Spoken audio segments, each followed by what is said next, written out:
Good morning, everybody. This is P. Francis McNichol, otherwise known as Phil to my friends, and I'm doing a follow-up video to. I want to say the original video was a couple days ago. It was about Stephen King's memoirs on writing, and I'm not entirely sure what this book is about, except a lot of the way he looked at things to write earlier in his life and how he came to be one of the most prolific writers of our time, of my lifetime, anyways. And he predates me, of course, by 20 years. Also, I have a couple careers under my belt where writing was not paramount to me. It still is not. It's my favorite pastime. I would like to make a living on sometime in the future entertaining people with also movies and have a better quality movie than Hollywood puts out there without the behind the scenes sexualization, rape, Illuminati freaking influence. Of course, when you're a production company, you have your own way of doing things and you don't want everything out in the public, of course. However, what I'm referring to is my home state of Virginia, with all the history involved, with all the great writers like Poe in particular that started the horror genre, some 100 years or so before Stephen King. I was raised on Poe. I was raised on WDCA Channel 20 also, Saturday morning creature feature, watching horror movies. I love that. I love the original Scooby-Doo. And in my makeup with a lot of older brothers and sisters, we always told ghost stories.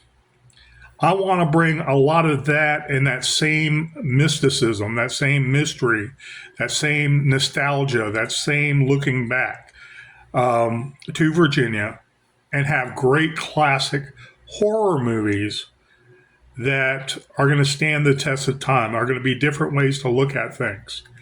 Okay. And I want to write great works and keep on writing great works and add to my additions and literally be paid for them.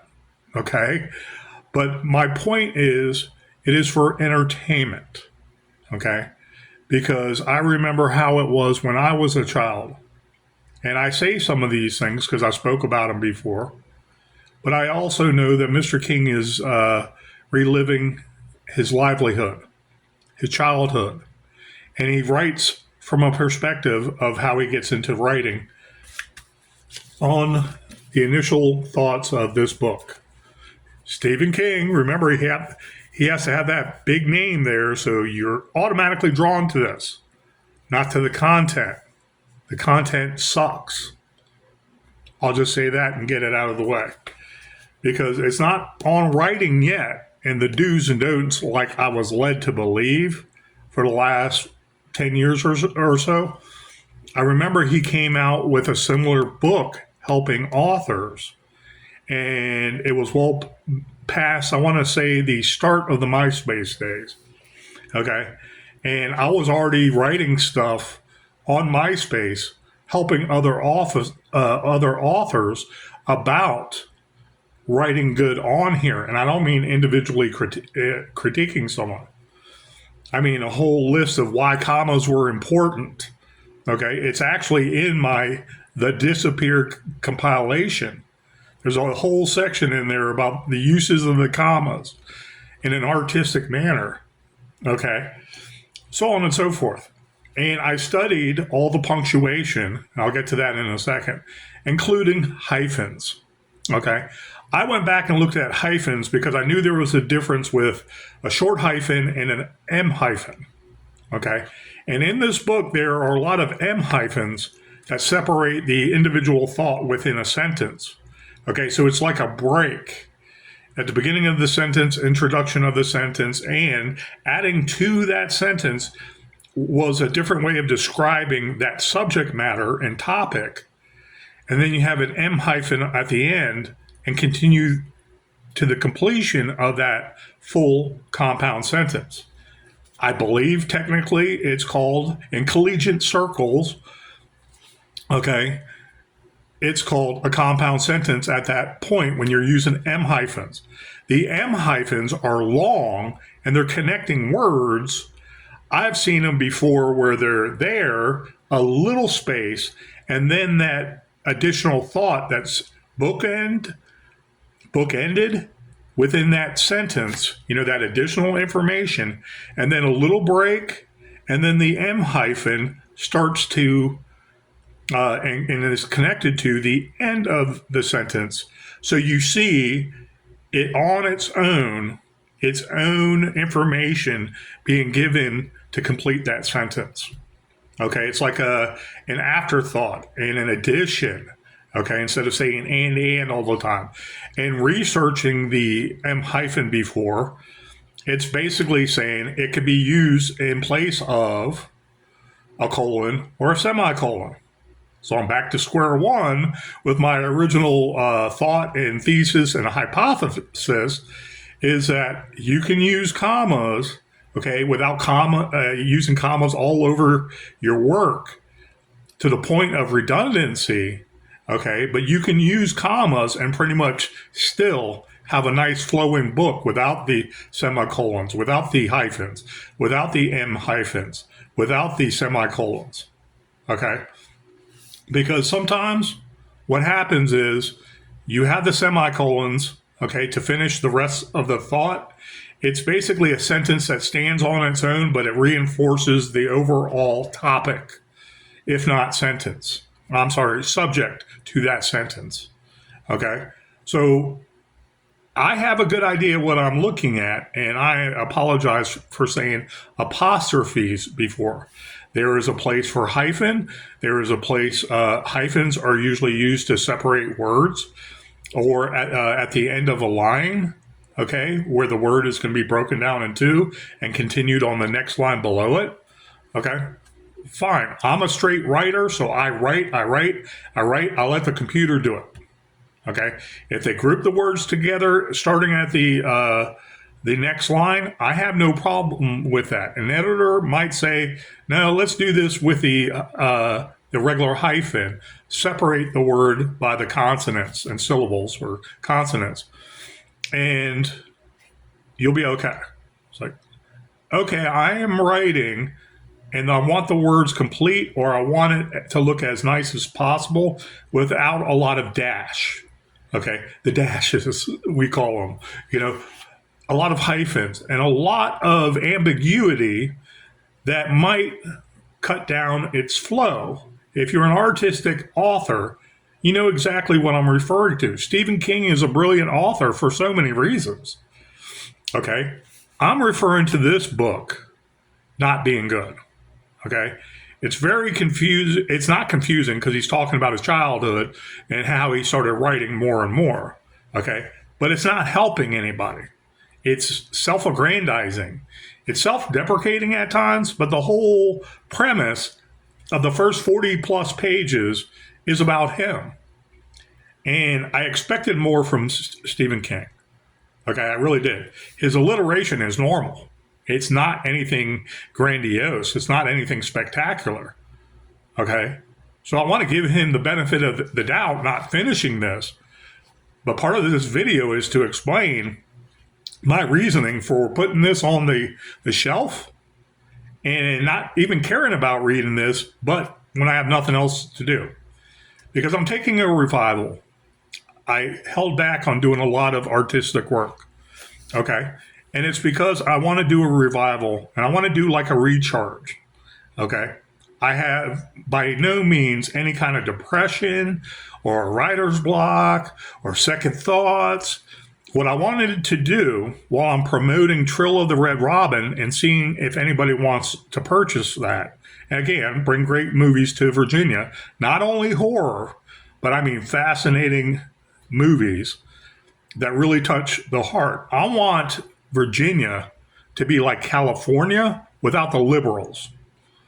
I want a renaissance of movies and great authoring, great books, great poetic pieces, great articles in the newspaper, where there's not the AP style book telling us how we're going to write something.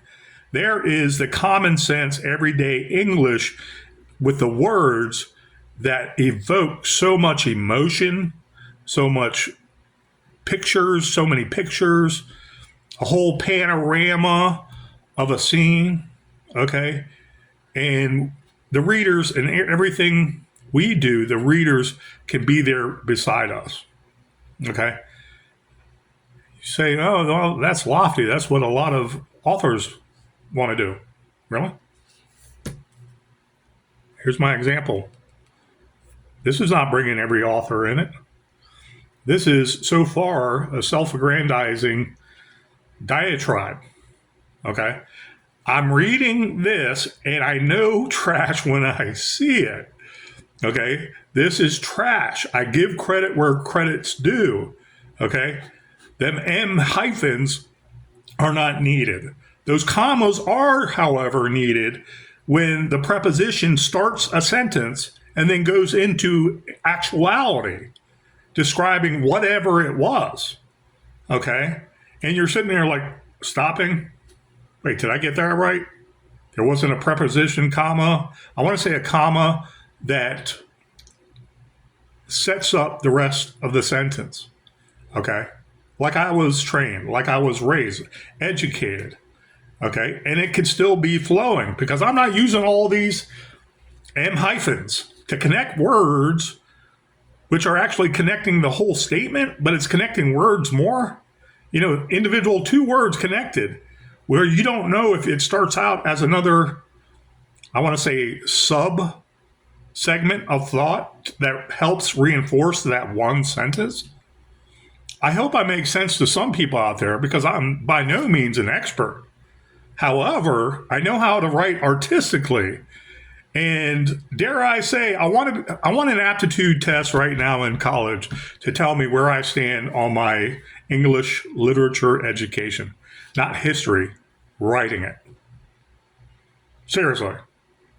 Because the experts actually study constantly, even if they forgot it before, they study it more. It becomes second nature. I see this one lady on YouTube, and I'm not going to say any channel because I don't remember it, but she talks about do's and don'ts with the computer and typesetting your computer and making sure it's all formatted. And I'm like, oh, great. Okay.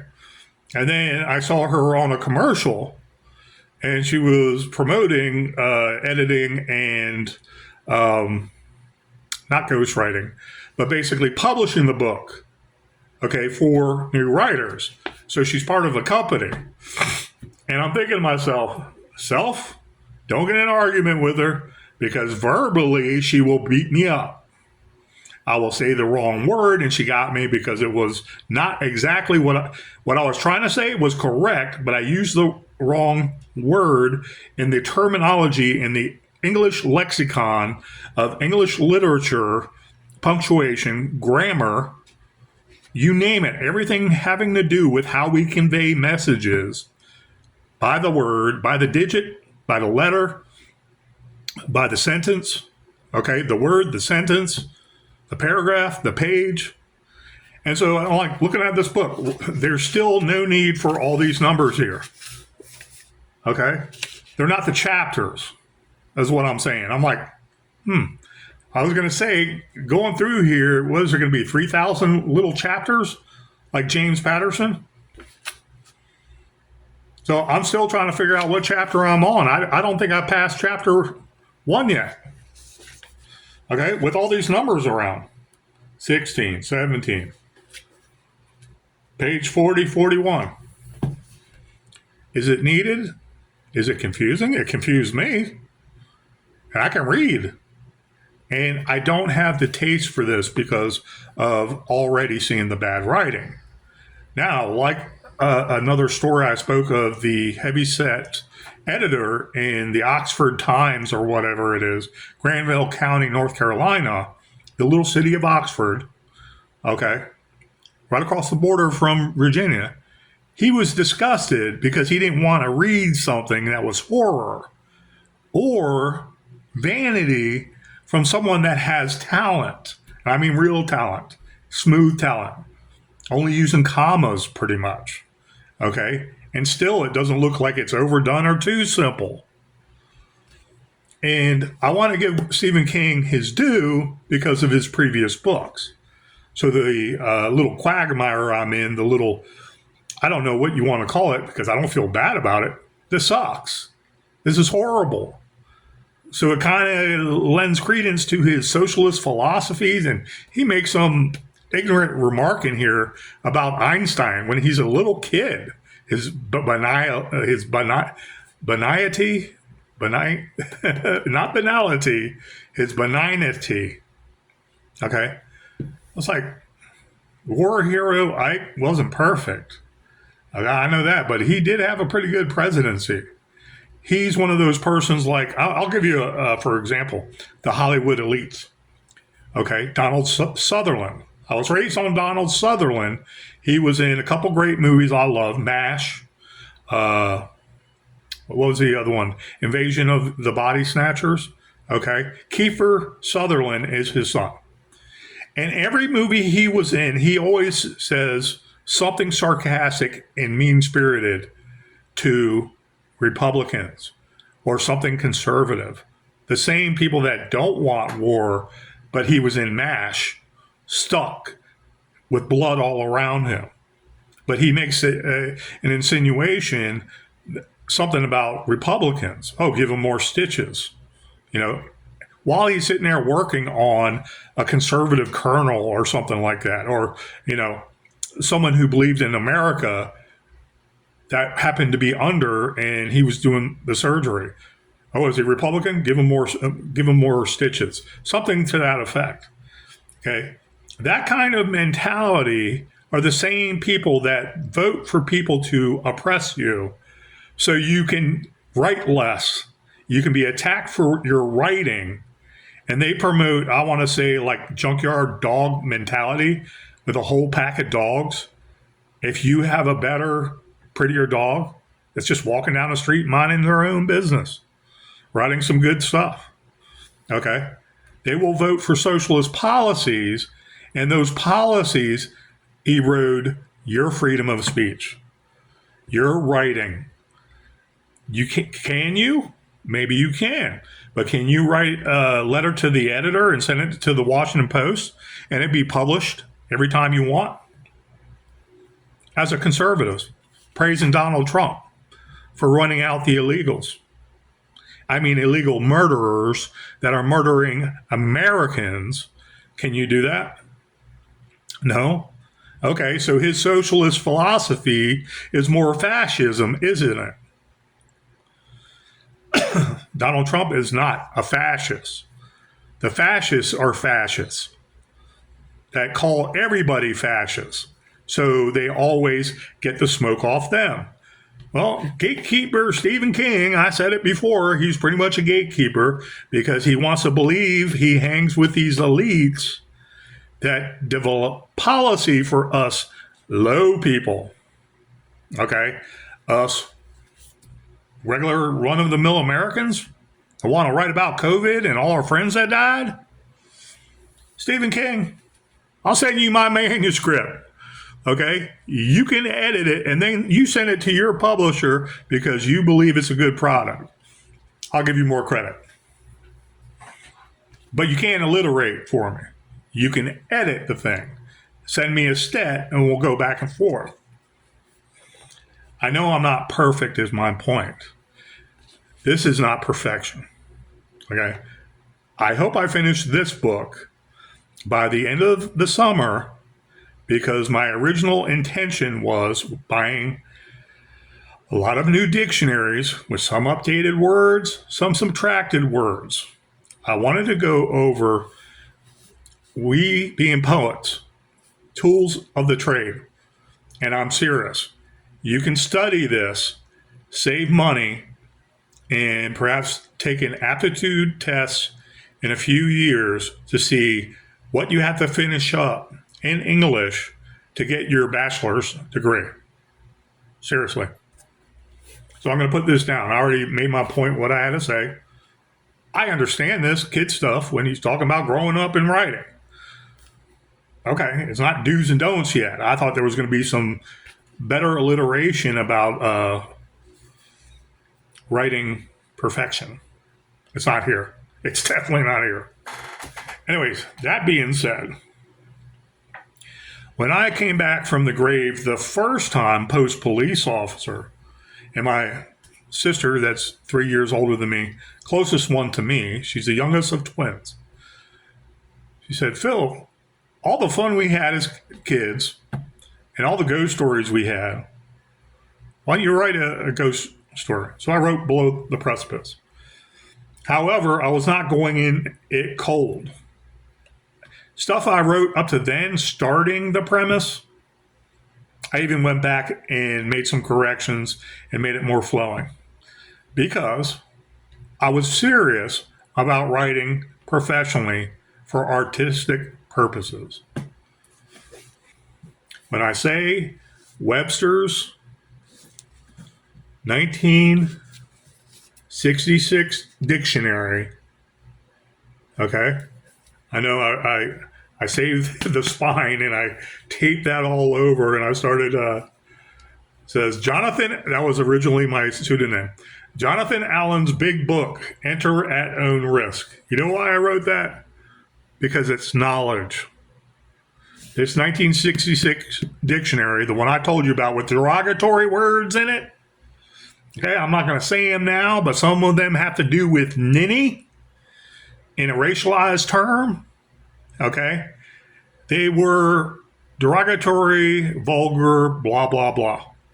They were not always used to denigrate or to insult or to harm people. Does that make sense? Like we would say the N-word. At all costs, the N-word should be banned. Okay. So should the H-word, the other H-word, the C-word, those three words I'm talking about refer to me. I've been called that all my life, okay? When racism is alive in America, look everywhere. We all should be loving and kind to each other, okay? But those words you don't want to use, but you should be able to use them in an artistic presentation telling a story. It doesn't have to be even a story about race. It could be a one-time incident that occurred to you, but it changed your life, and you did all these other things that you saw helped your heart, was inspiring, or what happened to your character. He changed a lot of his vernacular, and all of a sudden things look better. He learned a little bit about etiquette, okay, not street lingo. Anyways, when I say read the whole back of this dictionary, 1966 Webster Unabridged Dictionary, I mean it. Because you will learn everything there is to know about the English language up to this point. Okay, and I do mean historical references and what have you. So I separated this, the very beginning of collegiate studies, all throughout the end of this book, is all education. Everything you can read and learn about American English. It doesn't matter if it's about physics, algebra to trigonometry, calculus. It doesn't matter, okay? It starts out with common given names, a guide to English grammar, showing you the tenses and how we try to do tenses for each word, okay? If I'm not mistaken, coming up right after this is common mistakes in English. Yes, common errors in English. Adapted 4,2. Admission, admittance. Adversary. Okay. Adversary, advice, counsel. Affect, effect. Afraid. Again, It goes over why a lot of people mess it up. Aggravate, agree, concur. Allusion, illusion. Agree to, agree with. Already and already. So on, alter and alter. And it goes for that.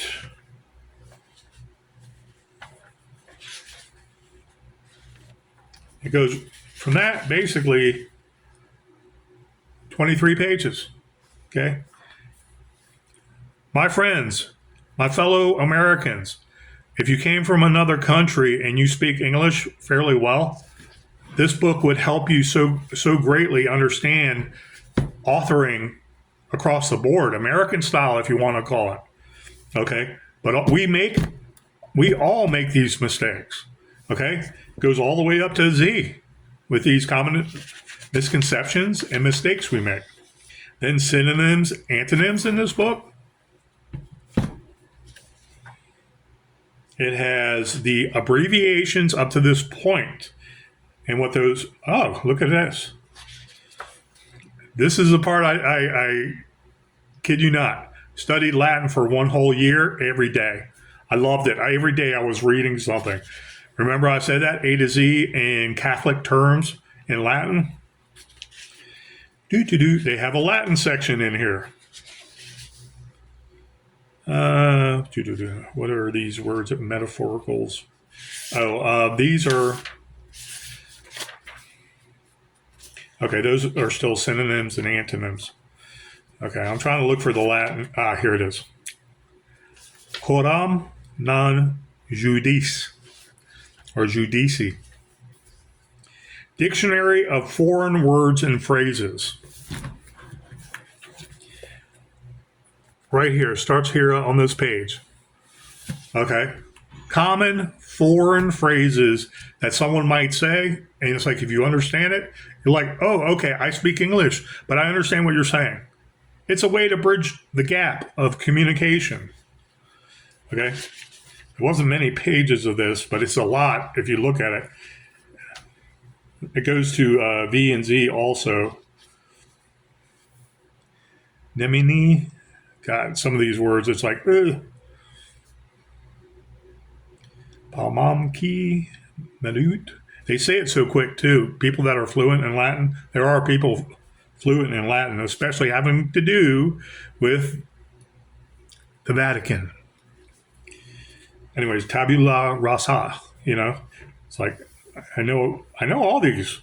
I know all these. It's just a matter of finding these pages right here at the end of the book. I read this whole thing and I studied Latin. I came back and studied all the Latin. Wonderful. All the abbreviations I was telling you, official abbreviations, right there too. And they have quite a few pages of that. A through Z. Student's Guide to Literary Appreciation. This is where you can learn about all the great works. Starts here. It gives you a synopsis of what each story was. Okay, so you have a reference to say, hey, okay, I remember that guy. Let me go back and actually read between the lines, read the whole thing, and understand what he was saying, and get an appreciation of how it was translated some 300 years later correctly with the same spirit, the same intent, the same words translated from another language, and you learn more and more vocabulary. The reference shelf, outline of musical history.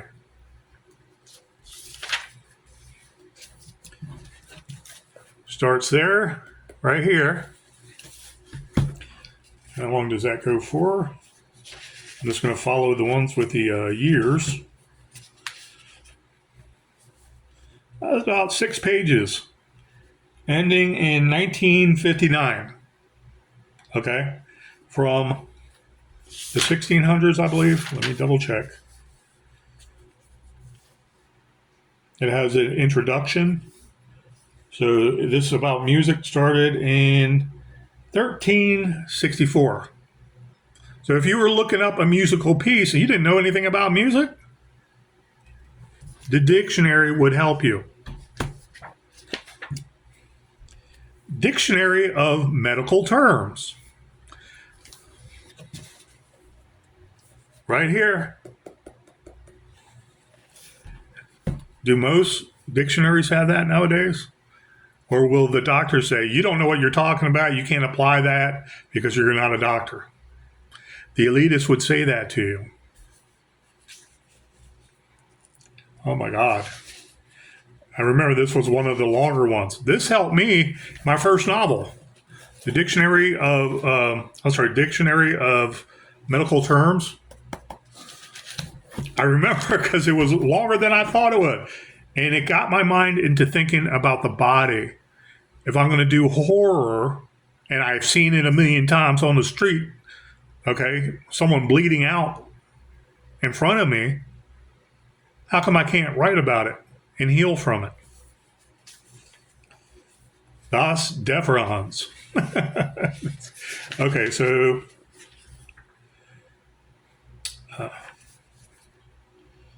985, page 985 to page 1004, all medical terms.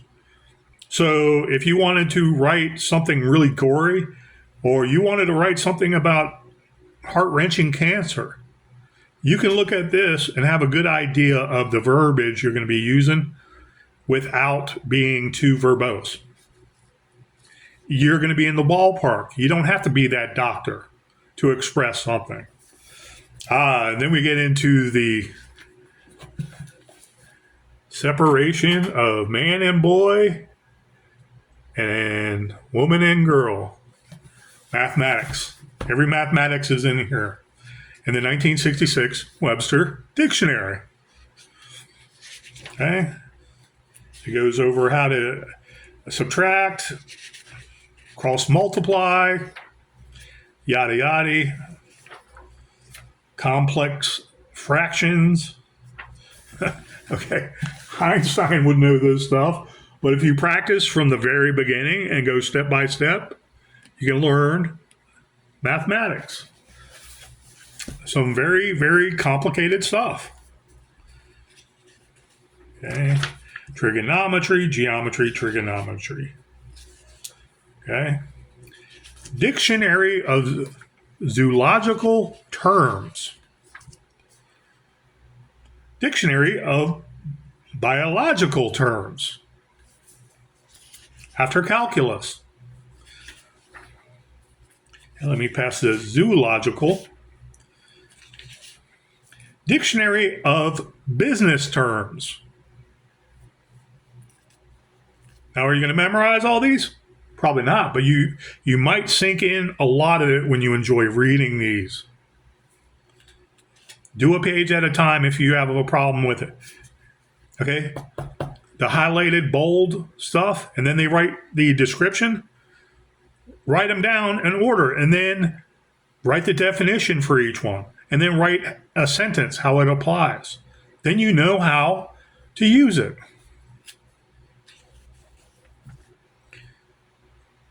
Okay. Chemistry. Okay, we're on to all of the chemistry now. Wow. Physics. Okay, I remember reading the physics. Fascinating. How to write a theme. That's right after physics. Office Workers Manual and Guide. Men, we're all working in an office nowadays, it seems like. But do you remember on Perry Mason where Perry Mason had a secretary and she was sharp? She was polite. She spoke fluently, but she spoke very nice, proper, and I'll say etiquette again, because she was business oriented. And what she spoke and uttered to Perry Mason had to be precise when she was giving him information. That's what secretaries do. she did it pretty nice. I remember liking her, okay, a lot. Black and white seemed so foreign to me after I was born, and I'm watching black and whites. Oh, 10 years before me. That might as well have been in eternity. Okay, but I loved the Perry Mason, and I loved his female helper. She was a secretary, I think, at the beginning, and then she'd help him investigate some things, or I want to say chase down leads with the main private eye. The private eye guy with the wavy white hair was always greased back. This teaches you how to be an office worker and be efficient. And where I work at times, different locations, I'm like, wow, take my previous employment that's similar to this employment out of the equation. It's a mess. Okay. Anybody coming off the street would say, yeah, okay, how do I find this booklet? How do I find this manual? Coffee on a day off. Wonderful. Secretarial service. That's a big header right out here. Business letters. Maybe I should look up business letters and start sending out actual letters to more traditional publishers. Okay, secretarial service goes right into business letters. Remember I said they want to dumb you down and dumb our children down? I'll get to that in a second. Let me finish business letters. Every single instance you write a subject matter about a business letter is in here. And the do's and don'ts. And the being thorough. And the being polite, showing etiquette. Proper business decorum. Okay? I was like, there's even a word for that? Being a businessman? I guess. It's called capitalism, entrepreneur, business letters, typing shortcuts. I couldn't even type well when I read this whole book. I was just doodling with the beginning of Below the Precipice. But I was like, man, I'm gonna do it wholeheartedly and do it right. I want to learn something new, and if it's something I already know, I'm gonna give it that time anyways. Typing shortcuts, shorthand, stuff like that, like the courtroom reporters, stuff like that. You're expanding your mind here, and you can apply a lot of this to other people too and know where they're coming from. But the shorthand, typing shortcuts and stuff like that, okay, and they talk into it also, but they're on a little, it's not a typewriter, and it's got long buttons that are like 5 inches long, and they have to hit it a certain way. Okay, that's shorthand, I guess, and they have to do that fairly quick because they're doing words with those single hits. It's like, I don't know how they do it. This doesn't describe it, but this shows you how to do shortcuts when you're typing. Okay, so it's similar. Speed practice, sentence practice, typing numbers, typing capital letters, capital and sentence exercise. I did that before my first year in college. I hated it. I mailed the check to cover the cost of the suit. It's like, kind of sounds like a tongue twister. And here we get to governments. After typing shortcuts, parliamentary law, what that means. It goes a couple pages. Parliamentary law is not necessarily bad. Okay? We have a Congress. I want to say it's terminology. We have a Congress and a Senate. That is our congressional legislature. Okay, parliamentary law describes what that is. Then, documents and laws of our government. Doth I profess too much when it's right there for you? It's right there for my friends. It's right there for the American person to read. The new immigrant coming to our country.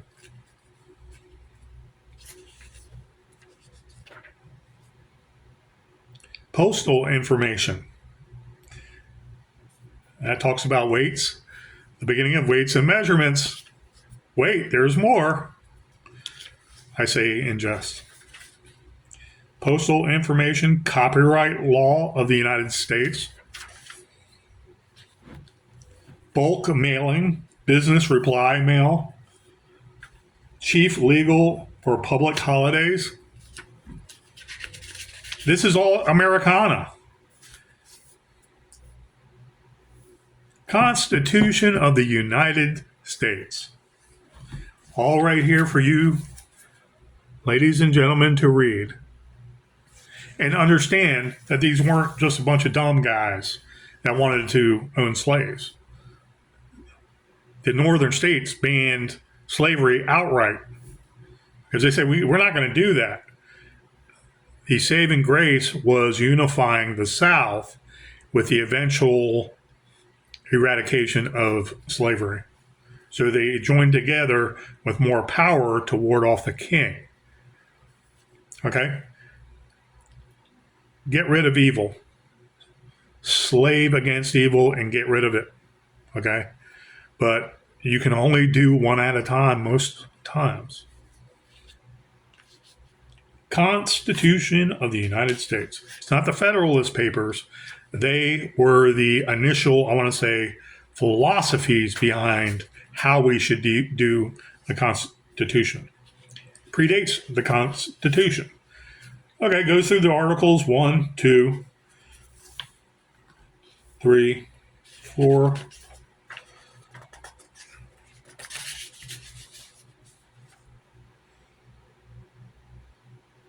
Wonderful.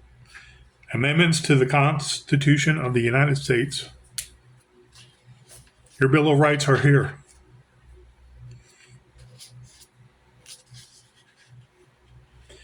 Income tax authorized. The following amendment was proposed to the legislatures of the several states by the 61st Congress on the 12th day of July, 1909, and was declared to have been ratified in a proclamation by the Secretary of State dated February 25th, 1913. So when those MAGA Republicans are talking about Wilson being a bad guy, okay, it's built on a foundation of truth. 1913 was when they ratified taxation. Okay, now the people that are in power are always going to use that as poor people to rich people being a wedge issue. They're going to say, we always need taxation. And I'll give you something. We always need taxation. Come over here, I'll give you something. No, don't worry about jobs in your hellhole community, where there's shootings every night and open air drug markets. Don't worry about, we'll give you something. Taxation. So are we ever going to get rid of taxation? It was not part of the original Constitution, is my point. Presidential votes. This is just like information about the presidents, how they voted, or how many times they voted. We're almost to the end. Charter of the United Nations. Really? You think they want you to know that when they're messing that up every time? They always gang up on anything that gets rid of the New World Order or anything that opposes globalism, because they don't want your individual small rinky-dink countries to have autonomy and heritage and culture. They want third world nations to invade the first world nations and destabilize them so they can take over the whole entire world. Charter of the United Nations. It used to be called the League of Nations. Oh, how grandiose. Thank you.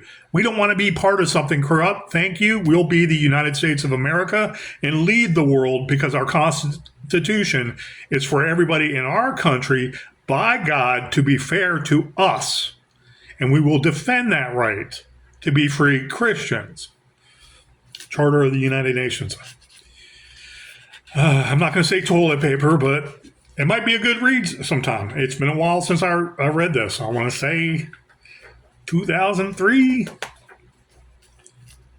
Article. Like they have any right. Oh, this is all the countries. It's like, yeah, but then you gang up on one country and say it's right. Doesn't make it right. Trusteeship Council.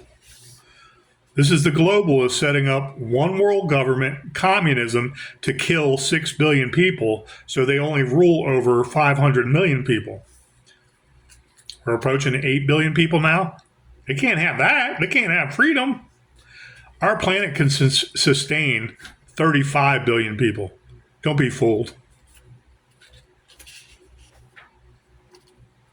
Nations of the world. Oh, I love this. In alphabetical order, they say briefly the capital, and a lot of these changed.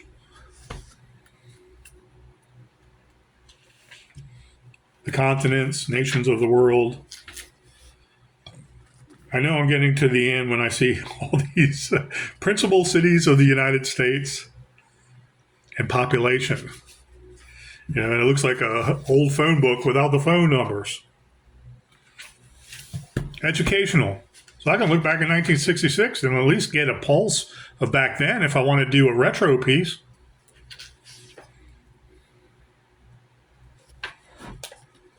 The age of space. Capitals of the state. Age of space goes into what we're trying to do now. Miscellaneous facts and figures about the oceans, principal seas, world dimensions, the world's principal rivers, facts about the states, you know, like their nicknames and what have you, why they're called their nicknames, state flowers,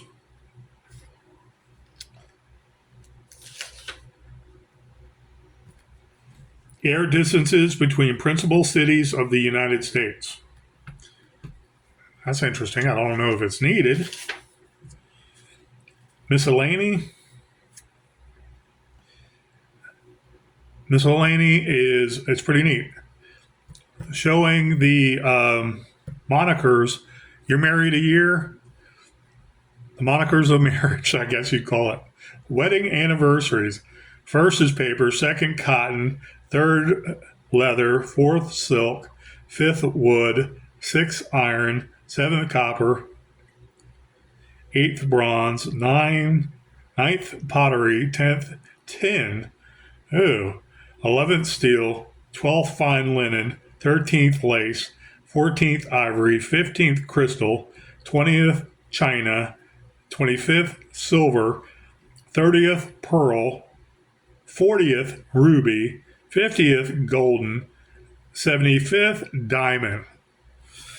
So if you know anybody with a 75th anniversary being married, fork over some money and buy a diamond. How the months got their names. How the days got their names. Household information. This is so the man, if he wants, can sit at home and cook too. It's not all about keeping the woman in the kitchen. It's about education, things we do every day to better our lives. What is our education nowadays for our children? Is it this? It is not this. They're too afraid of one bad word in here offending somebody.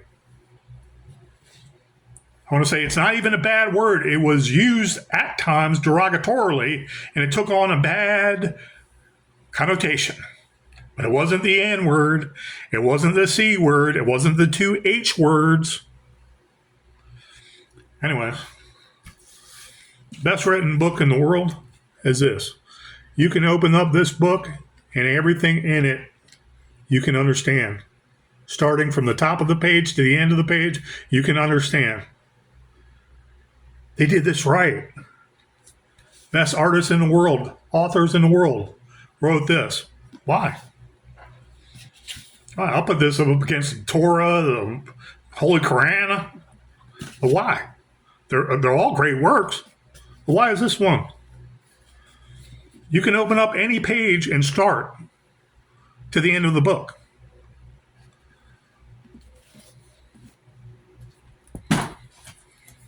On my bed. No disrespect, Jesus. This you can't.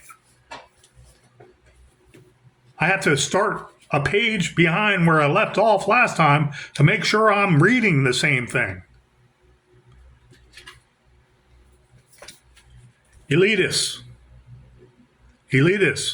This teaches you nothing. Get a good dictionary. And to prove I'm no hypocrite, I said revival, I meant revival. This, I wanted to get something different, was not Webster. However, they don't have even hardly any content at the back, except for appendices. Might be wrong, they look very small. Oxford was originally English, I believe, England, UK. Britannia. Okay.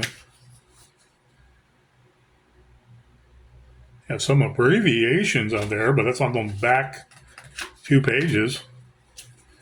Okay, I'm trying to get up to the Z's there. Notes. You have some blank pages here. You're going to write notes on 4 pages. If you're a real author, you're jotting down some interesting stuff. Get a notebook. Yeah, the appendices. So there's nothing really in the back. I got this because I like this thumb index. Ever since I was a kid, maybe you feel like me. You're looking at all these books in the cabinets, okay, on the shelves, and you see all those things, and you want to grab them and pull them open to hurry up and find something interesting. And it's like, it's an easy way to do it. Otherwise you got to go, finger through everything. Okay? I'm going to read this in my revival. And this is partly why I'm not reading all of Kings all at once. This is word revival here, vocabulary. Okay? And Oxford finally started thinking, we got to incorporate all these words into our English language so, people understand there is a use for them. It's like, okay, Webster had the right idea to begin with. Because they did have trouble after Webster started compiling his initial dictionaries. They had a certain amount of snobbery going on, and they were like, it never should be done. They had some works from literary works that they thought were enough, but they wanted to idealize their proper English only for them and not incorporate foreign influence, street influence, I want to say the peasantry. This is my present. Webster's New Universal, unabridged, that means they have every word in here known to man, or known in the English lexicon, dictionary. More than 250,000 entries. Based on the first edition of the Random House Dictionary of the English Language. My brown one. Same styled one. 11 specialized dictionaries reference